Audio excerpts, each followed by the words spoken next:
सभी को नमस्कार। आज हम कक्षा 8 हिंदी पूरक पाठ्यपुस्तक भारत की खोज के अध्याय 3 सिंधु घाटी की सभ्यता इसके भाग 3 का अध्ययन करेंगे। इससे पूर्व वीडियो में मैंने भाग 1 और भाग 2 का अध्ययन करवाया था। आज हम इसके भाग 3 का अध्ययन करेंगे। ये भाग 1 और भाग 2 हम पूर्व में पढ़ चुके हैं। भाग 3 में महावीर और बुद्ध, वर्ण व्यवस्था, बुद्ध की शिक्षा, बुद्ध कथा, चंद्रगुप्त और चाणक्य, मौर्य साम्राज्य की स्थापना और अशोक, इसका हम आज अध्ययन करेंगे। तो सर्वप्रथम मैं संग्राम सिंह, केंद्रीय विद्यालय संगठन, आपका अपनी कक्षा में हार्दिक अभिनंदन करता हूं। तो आइए प्रारंभ करते हैं। सर्वप्रथम महावीर और बुद्ध, वर्ण व्यवस्था। वर्ण व्यवस्था जो 4 वर्ण निर्धारित किए थे, ब्राह्मण, क्षत्रिय, वैश्य, शूद्र, उस व्यवस्था के बारे में है। जैन धर्म और बौद्ध धर्म दोनों वैदिक धर्म से कटकर अलग हुए थे और उनकी शाखाएं थे। ठीक है, दोनों वैदिक धर्म से अलग हुए थे पर उनकी शाखाएं थे, पर उन्होंने वेदों को प्रमाण नहीं माना। इन्होंने, जैन धर्म और बौद्ध धर्म ने वेदों को प्रमाण नहीं माना। तमाम और बातों में सबसे बुनियादी बात यह है कि आदि कारण के बारे में वे या तो मौन है या उनके अस्तित्व से इंकार करते हैं। आदि कारण, जो प्रारंभिक कारण है, जो प्रारंभ से चले आ रहे हैं, वैदिक काल से जो चले आ रहे हैं, उन कारणों के बारे में या तो जैन धर्म और बौद्ध धर्म दोनों मौन है या उनके अस्तित्व से इनकार करते हैं। दोनों अहिंसा पर बल देते हैं और ब्रह्मचारी भिक्षुओं और पुरोहितों के संग बनाते हैं। उनके नजरिए एक हद तक यथार्थवादी और बुद्धिवादी है। इनके नजरिए जो है यथार्थवादी, यथार्थ सत्य से युक्त और बुद्धिवादी। जैन धर्म का एक बुनियादी सिद्धांत यह है कि सत्य हमारे दृष्टिकोण की सापेक्षता में होता है। जो हमारा दृष्टिकोण है उसमें सत्य निहित होता है। इसमें जीवन और विचार में तपस्या के पहलू पर बल दिया है। जैन धर्म में जीवन और विचार में तपस्या, आपका जो जीवन है और जो विचार है उसमें तपस्या पर बल दिया गया है। जैन धर्म के संस्थापक महावीर और बुद्ध समकालीन थे, दोनों क्षत्रिय थे। जो दोनों हैं जैन धर्म और बुद्ध धर्म के जो संस्थापक है, दोनों क्षत्रिय थे।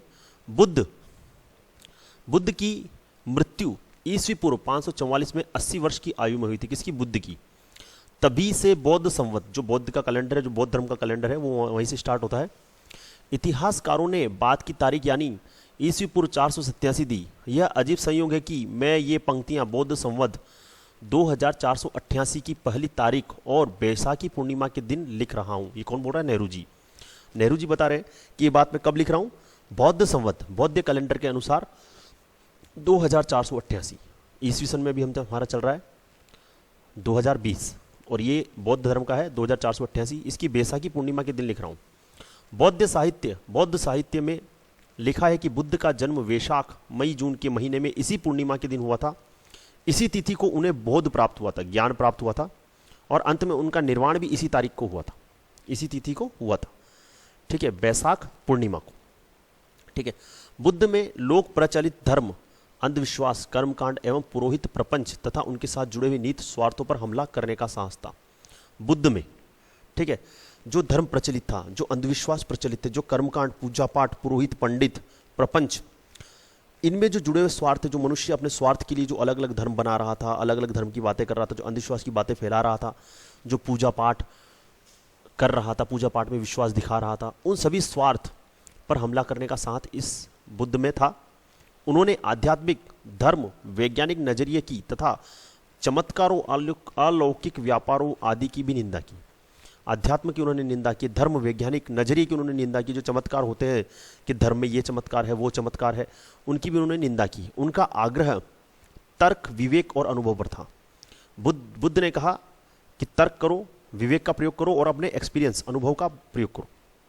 उनका बल नैतिकता पर था। उनकी पद्धति मनोवैज्ञानिक विश्लेषण की थी, ऐसा मनोविज्ञान जिसमें आत्मा के लिए जगह नहीं थी। बुद्ध धर्म में बुद्ध ने कहा आत्मा के लिए कोई जगह नहीं है।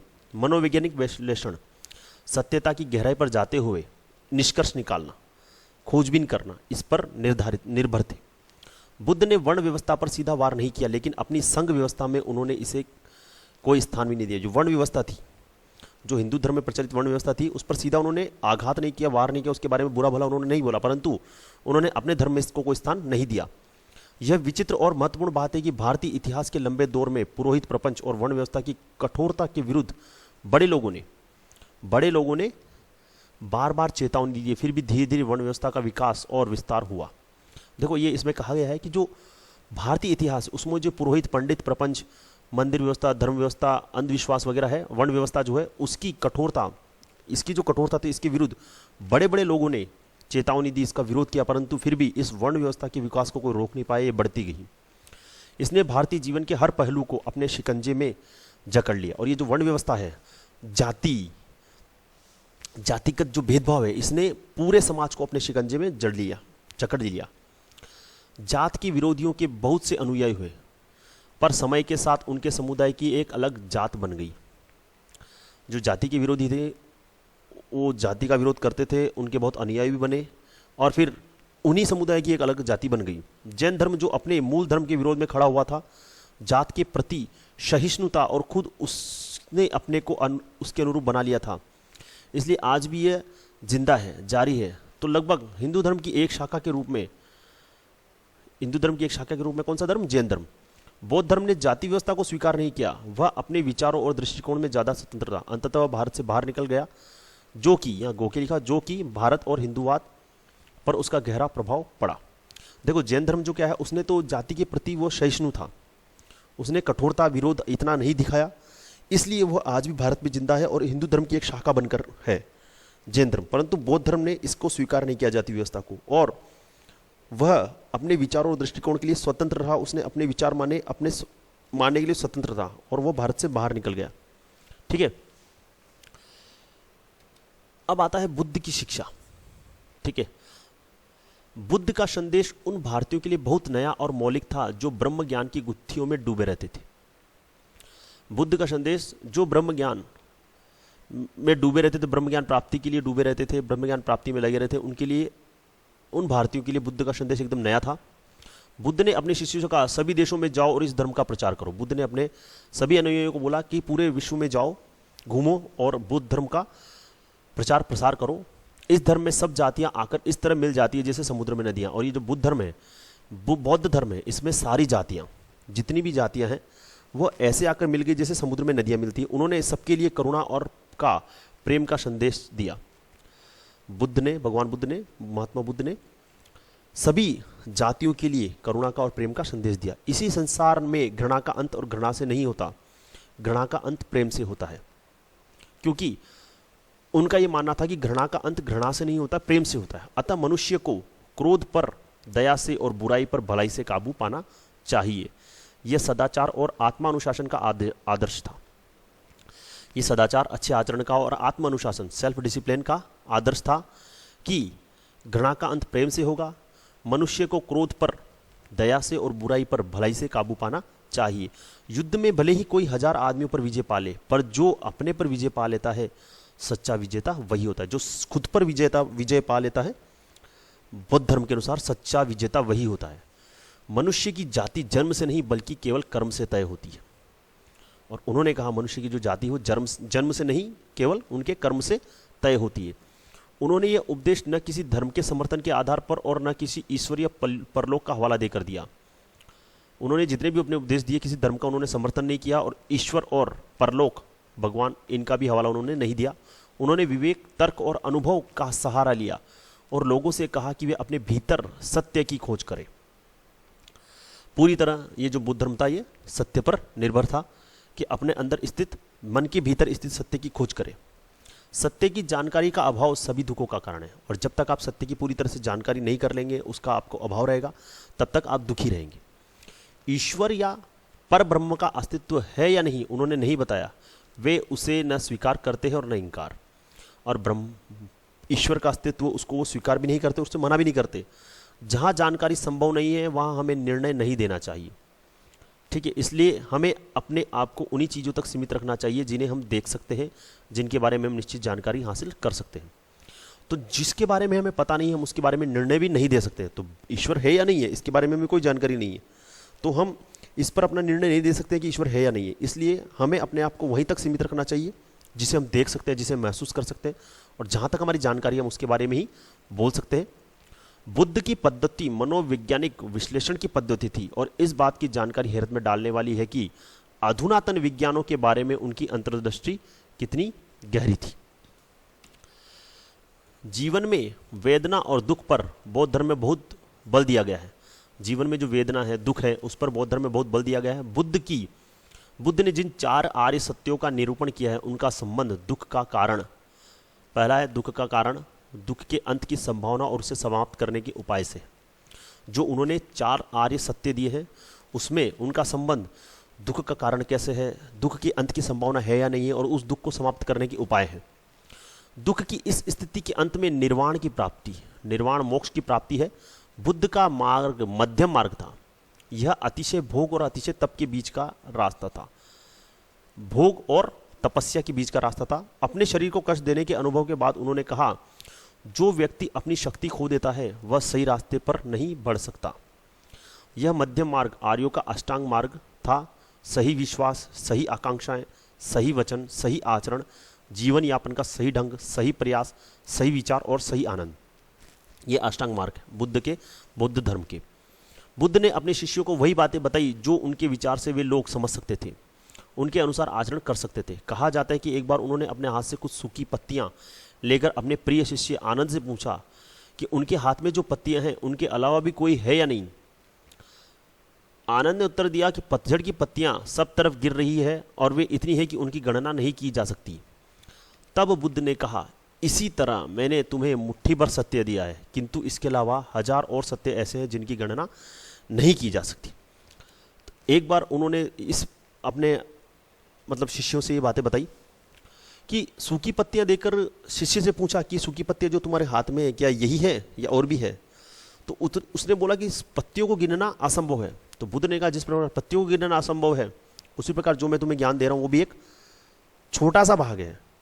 सत्य इतना है कि आप उसकी गणना नहीं कर सकते। उसके बाद आती बुद्ध कथा। बुद्ध की संकल्पना, वह संकल्पना जिसे प्यार से भरे अनगिनत हाथों ने पत्थर, संगमरमर और कांसे में ढालकर आकार दिया, भारतीयों के विचारों की समग्र आत्मा की या कम से कम उनके एक तेजस्वी पक्ष का प्रतीक है। कमल के फूल पर बैठे हुए शांत और धीर, वासनाओं और लालसाओं से परे, इस संसार के तूफानों और संघर्ष से दूर, वे इतनी दूर पहुंच से इतने परे मालूम होते हैं जैसे उन्हें पाना असंभव हो। लेकिन जब हम दोबारा देखते हैं तो उनकी आकृति जीवन शक्ति से भरी जान पड़ती है। युग पर युग बीतते जाते हैं पर बुद्ध हमसे कुछ दूर नहीं मालूम होते। उनकी वाणी हमारे कान में धीमे स्वर से कहती है कि हमें संघर्ष से भागना नहीं चाहिए, बल्कि शांत दृष्टि से उनका मुकाबला करना चाहिए और जीवन में विकास और प्रगति के और बड़े अवसरों को देखना चाहिए। ठीक है, अब ये कह रहे हैं जो बुद्ध की संकल्पना है, बुद्ध की जो संकल्पना है, जैसे ये देखिए, अब ये बुद्ध की मूर्ति है, तो ये जो संकल्पना है इसको हजारों हाथों ने पत्थर, संगमरमर, कांसे में ढालकर आकार दिया, उनकी मूर्तियों को बनाया है, उनके विचारों को प्रदर्शित करने की कोशिश की है। ठीक है, कमल पर बैठे हुए शांत और धीर, वासना और लालसाओं से परे, इच्छाओं से परे, संसार के तूफानों और संघर्ष से दूर, वे इतनी दूर पहुंच गए जैसे उन्हें पाना असंभव है। उनको पाना, बुद्ध को पाना, उनके ज्ञान को पाना असंभव है।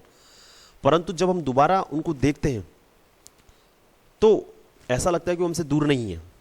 आज भी उनके उपदेश, ये नेहरू जी कह रहे हैं, आज भी उनके उपदेश हमारे कानों में धीरे धीरे आ रहे हैं और हमको शिक्षा दे रहे हैं कि संघर्षों से हमें भागना नहीं है, उनका मुकाबला करना है।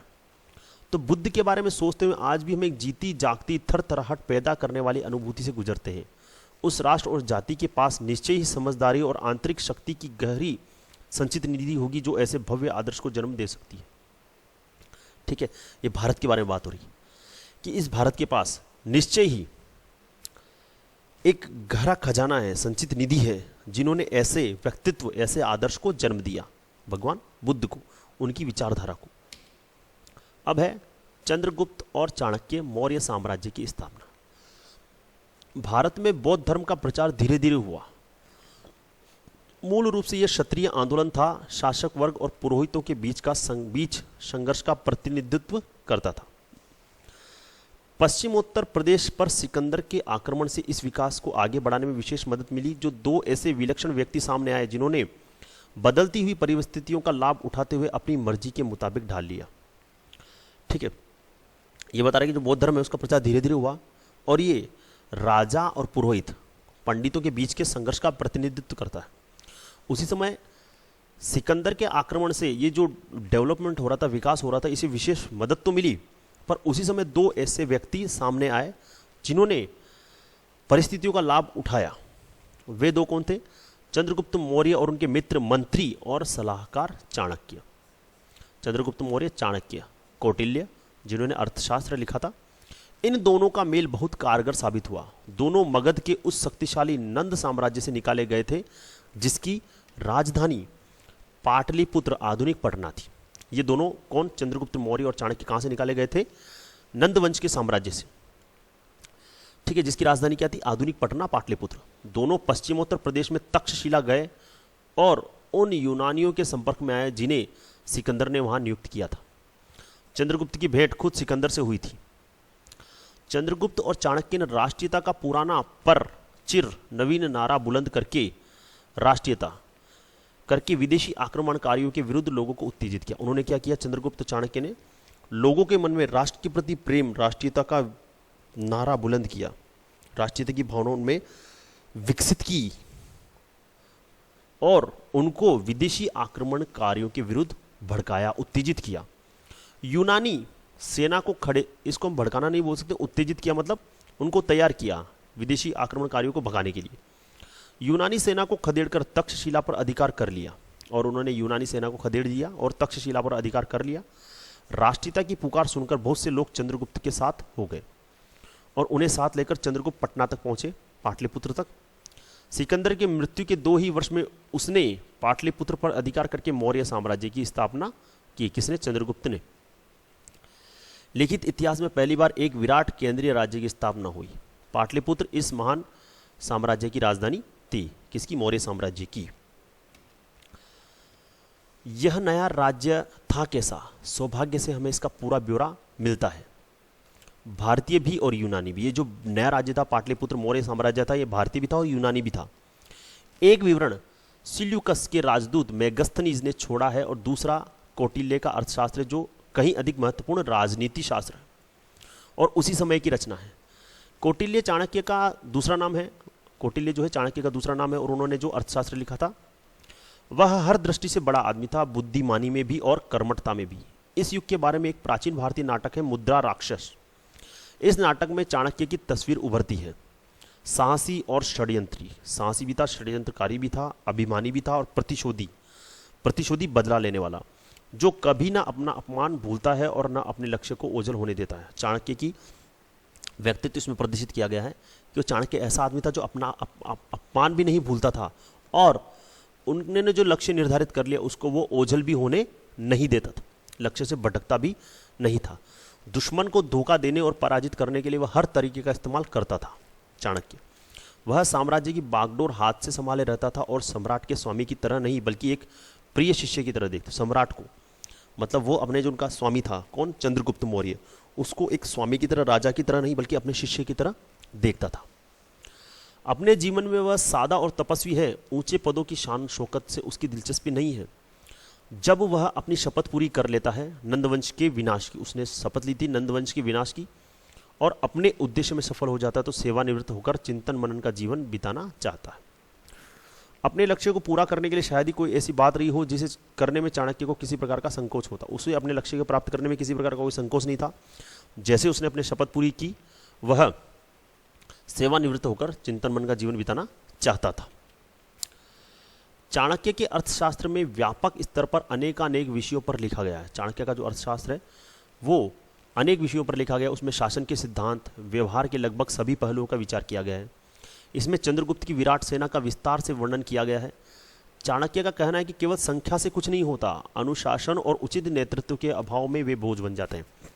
आपकी सेना की जो संख्या है उस संख्या से कोई फर्क नहीं पड़ता। अगर आपका नेतृत्व ठीक नहीं है, आप डिसिप्लिन, अनुशासन नहीं है, तो संख्या चाहे कितनी भी हो एक बोझ मात्र है। इसमें रक्षा और किलेबंदी के बारे में भी बताया गया है। पुस्तक में चर्चित अन्य विषयों में व्यापार, वाणिज्य, कानून, न्यायालय, नगर व्यवस्था, सामाजिक रीति रिवाज, विवाह, तलाक, स्त्रियों के अधिकार, कर, लगान, ये सारी बातें इतना सब शामिल है। इसमें विधवा विवाह को मान्यता दी गई है और विशेष परिस्थितियों में तलाक को भी। इस अर्थशास्त्र में, कौटिल्य का जो अर्थशास्त्र है उसमें विधवा विवाह को भी मान्यता दी गई है और विशेष परिस्थितियों में तलाक को भी। अपने राज्याभिषेक के समय राजा को इस बात की शपथ लेनी पड़ती थी कि वह प्रजा की सेवा करेगा। ठीक है, उसका सुख उसकी प्रजा के सुख में है, उसकी खुशहाली में है। वह उसी को अच्छा समझेगा जो उसकी प्रजा को अच्छा लगेगा, वह उसे नहीं जो खुद को अच्छा लगे। इसमें बताया गया कि राज्याभिषेक के समय जब कोई राजा बनता था तो उसे ये शपथ लेनी पड़ती थी कि उसका सुख प्रजा के सुख में है, खुशहाली में है, और वह उसी बात को अच्छा समझेगा जो प्रजा को अच्छा लगता हो। ऐसा ना जो खुद को अच्छा लगे वो अच्छा है। यदि राजा उत्साही होगा तो प्रजा समान रूप से उत्साही होगी। सार्वजनिक काम राजा की मर्जी के मोहताज नहीं होते, उसे खुद हमेशा इनके लिए तैयार रहना चाहिए। यदि कोई राजा अनीति करता है तो उसकी प्रजा को अधिकार है कि उसे हटाकर किसी दूसरे को उसकी जगह बैठा दे। ये सारी बातें इस कौटिल्य के अर्थशास्त्र में थी। अब आता है अशोक। 273 ईस्वी पूर्व में अशोक इस महान साम्राज्य का उत्तराधिकारी हुआ, मौर्य साम्राज्य का। इससे पहले वह पश्चिमोत्तर प्रदेश का शासक रह चुका था, जिसकी राजधानी विश्वविद्यालय की नगरी तक्षशिला थी। उस समय साम्राज्य के भीतर भारत का बहुत बड़ा भाग आ गया था और उसका विस्तार मध्य एशिया तक हो चुका था। केवल दक्षिण पूर्व और दक्षिण का एक भाग उनके अधिकार क्षेत्र में नहीं आ पाए थे। संपूर्ण भारत को एक शासन व्यवस्था के मातहत इकट्ठा करने के पुराने सपने ने अशोक को प्रेरित किया और उसके तत्काल पूर्वी तट के कलिंग प्रदेश को जीतने की ठान ली। किसने? अशोक ने। अपना साम्राज्य विस्तार करने का उसके मन में लालसा थी और उसने कलिंग प्रदेश को जीतने की इच्छा ठान ली। कलिंग के लोगों की बहादुरी से मुकाबला करने के बावजूद अशोक की सेना जीत गई। कलिंग के लोगों ने बहादुरी से उसका मुकाबला किया अशोक का, परंतु अशोक की सेना जीत गई। इस युद्ध में भयंकर कत्लेआम हुआ। जब इस बात की खबर अशोक को मिली तो उसे बहुत पछतावा हुआ और युद्ध से उसको विरक्ति हो गई। युद्ध से उसको क्या बोलते हैं, विरक्ति हो गई, नफरत हो गई। बुद्ध की शिक्षा के प्रभाव में उसका मन दूसरे क्षेत्रों में विजय हासिल करने और साहसिक काम करने की ओर घूम गया। ठीक है, अशोक के विचार और कर्मों के बारे में हमें फरमानों से जानकारी मिलती है कि उसने जारी किए थे जो पत्थर और धातु पर खोदे गए। ये फरमान पूरे भारत में फैले हैं और अब भी मिलते हैं। ठीक है, कलिंग को साम्राज्य में मिलाए जाने के ठीक बाद ही महामहिम सम्राट ने धर्म के नियमों का उत्साहपूर्वक पालन, उन नियमों के प्रति प्रेम और उसको अंगीकार करना आरंभ कर दिया। मतलब कलिंग में जो कत्लेआम हुआ उसको देखकर उसके मन में इतनी विरक्ति हुई कि उसने फिर धर्म की नियमों का पालन करना प्रारंभ कर दिया। उसके एक फरमान में कहा गया कि अशोक अब आगे किसी प्रकार की हत्या या बंदी बनाए जाने को सहन नहीं करेगा। अब अशोक के द्वारा किसी की ना हत्या की जाएगी और ना वो किसी को बंदी बनाएगा, ना खुद करेगा और ना करने देगा, और इसे वो सहन भी नहीं करेगा। कलिंग में मरने और बंदी बनाए जाने वाले लोगों के 100वें 1000वें हिस्से को भी नहीं। सच्ची विजय कर्तव्य और धर्म पालन करके लोगों का हृदय जीतने में। फरमान में आगे कहा गया है कि इसके अलावा यदि कोई उनके साथ बुराई करेगा तो जहां तक संभव होगा महामहिम सम्राट को झेलना होगा।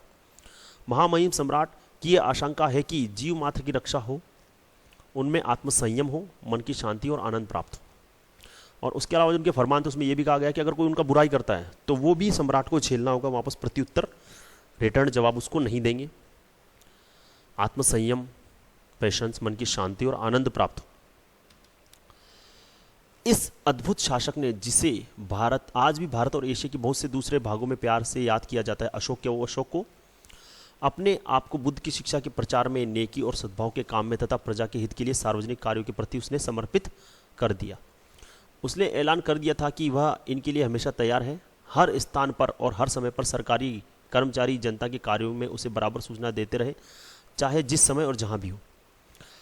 तो उस कलिंग के कत्लेआम के बाद उसमें इतना परिवर्तन आ गया कि उसने अपना सारा समय दूसरों के हित के लिए समर्पित कर दिया और उसने ये ऐलान कर दिया कि जिस किसी को भी उनकी ज़रूरत हो, जिस समय जहाँ भी हो, वह उनसे संपर्क कर सकते हैं और उसकी सूचना उनको बराबर देते रहें।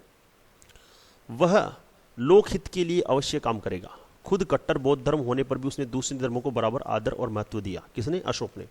खुद कट्टर बौद्ध धर्म का था परंतु उसने दूसरे धर्मों को भी बराबर आदर दिया। अशोक बहुत बड़ा निर्माता भी था। उसने अपनी कुछ बड़ी इमारतों को बनाने में मदद के लिए विदेशी कारीगरों को रख छोड़ा था। यह नतीजा एक जगह इकट्ठे बने स्तंभों के डिजाइन से निकाला है जो पार्सिपोलिस की याद दिलाते हैं। लेकिन इस शुरू में मूर्तिकला और दूसरे अवशेषों में भी भारतीय कला परंपरा की विशेषताएं दिखाई पड़ती है। उन्होंने इमारतों को बनाने में विदेशी कारीगरों को भी रख लिया था, ठीक है। लेकिन इस शुरू की मूर्तिकला और दूसरे अवशेषों में भी भारतीय कला की विशेषताएं दिखाई पड़ती है। 41 साल तक अनवरत शासन करने के बाद ईस्वी पूर्व 232 में अशोक की मृत्यु हो गई।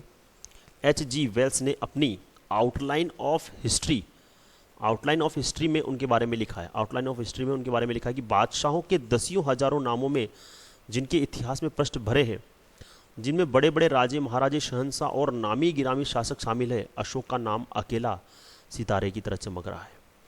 वोल्गा से जापान तक आज भी उनका नाम आदर से लिया जाता है। ये किसने बोला है? H.G. वेल्स ने अपनी पुस्तक आउटलाइन ऑफ हिस्ट्री में ऐसा उनके बारे में लिखा है कि जितने भी राजा महाराजा है, चाहे 10,000 नाम आप गिना दो, पर उनमें जो अशोक है उसका नाम अकेला एक सितारे की तरह, एक स्टार की तरह चमक रहा है।